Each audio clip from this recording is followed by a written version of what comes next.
use Nearpod in my classroom, and I like it because it gives me instant feedback. The kids love being engaged with it. It keeps them on point, and when you do it a live session, you have the students at your pace and they're completely engaged.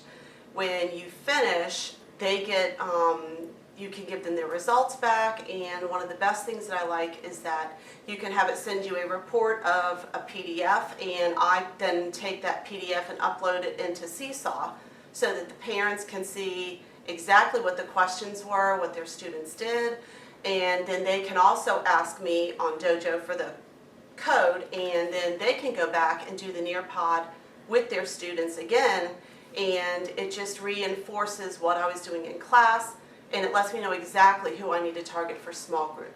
So we love the technology that gives us that instant feedback as opposed to when you had to do it all by paper pencil and grade it all. The technology really has helped us with that instant feedback to get our small groups going.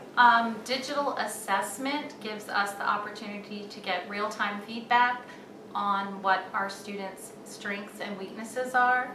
Using programs like Edmodo, we can see by question or by skill which students are having difficulty and adjust our teaching to accommodate that. I use several different digital assessment tools, including Kahoot, Socrative, Nearpod, Read Theory, and 10 Marks. The one that my children like the best, I think, is Kahoot because it actively involves them. I like it because I can use it as a pre-assessment tool, so I can know exactly where they're at before I start teaching a lesson, and then I can begin to teach towards that particular skill. I can also assess formatively as we are moving ahead to see which children are understanding the concepts and which ones still need a little bit of help and which ones have it and can move on to something else. One of the programs that I like to use also is Socrative, because in Socrative I get that data immediately, and I can look at it and do the same thing, assess what am I doing, what do I need to do, what do I need to teach, what is already covered. When it comes to 10 Marks, one of our favorite parts of 10 Marks is using the jam sessions, because as a class, when we use it as a class, what happens is we are able to look at immediately, do I know this particular skill? I can look at it as a class, and they want to look at it individually, and that helps me to know what I need to reteach. These tools, the immediate feedback from these tools is so different from what the traditional feedback has been. In the past, you would have to pass out papers and collect them and then correct them and then put your data somewhere else. Here, it's immediate. I can actually pull a group as soon as we finish doing this. So I really enjoy using these tools and look forward to using them. Two of the tools that we've been using a lot for assessment have been Nearpod and Seesaw. Nearpod's been great, especially as a whole group function. Because you can then throw things up to the big screen and kids can kind of see that, or straight to their iPads, and they can see what is a good example, what can we do to make this example stronger. So especially when I'm doing a formative assessment to kind of see where they're at and how they're doing, what they already know on a topic, we can kind of stop and do a quick Nearpod, even if it's something as simple as blank slides where they can just draw on them. I asked them to show me something. This has been fabulous with math exemplars, which is something we're doing a lot of right now. And so I'll throw one where everybody can see it, push it to all their iPads, or use the Apple TV to throw it on the big screen, and ask the kids, what can we do to make this example better, this answer better? What can we add to it to make it a little stronger? Or what is fabulous about this answer? I put it up and I say, is this a good one or a not so good one we can kind of strengthen? And if they say it's a good one, well, why? Why is it good? And that's something that was a little bit harder if I had pieces of paper that the kids were working on to hold it up. We could have done the document camera with it, but not all the kids could see it up close. So having it pushed to their iPad screen has been an awesome tool for that with Nearpod. I also like that I can then pull back up their answers later and see it. I actually did it during our technology night with a little quiz for the parents, so I could see what the parents' responses were later. So it's not just something that we do and we're done with. I can go back to that data later.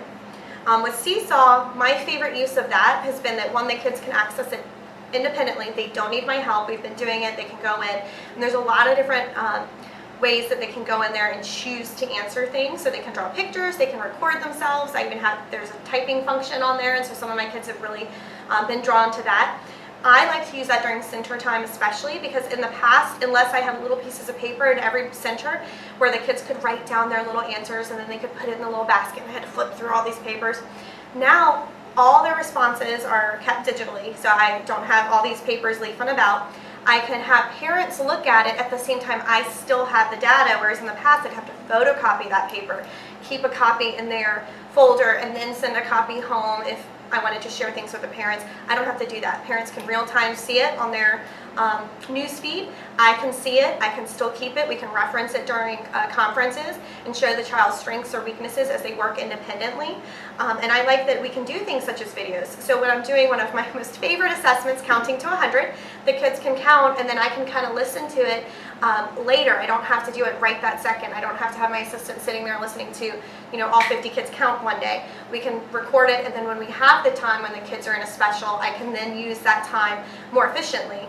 Instead of, if I'm caught up on my lesson plans, I can then listen to the kids count without disrupting anything. So I love the flexibility that Seesaw provides with something like that, where we can share, where I can look at resources later, and the kids can really document what they're doing independently in learning centers. So that's been one of our favorites. Okay, so in my digital learning classroom, some of the biggest benefits that I see are I'm able to quickly and informally assess student work, and that's on an immediate basis. I can quickly gauge where my students are at. We use programs like Nearpod, Quizzes, Socrative, Today's Meet, Padlet, Edmodo to quickly gauge student understanding. And from that data that I get instantaneously, I'm able to pull small groups, I'm able to quickly reassess, I'm able to quickly grow skills based off that data that I'm getting back right away. But one of the other things that I really, really love about a digital learning environment and a digital classroom is that students are engaged all the time.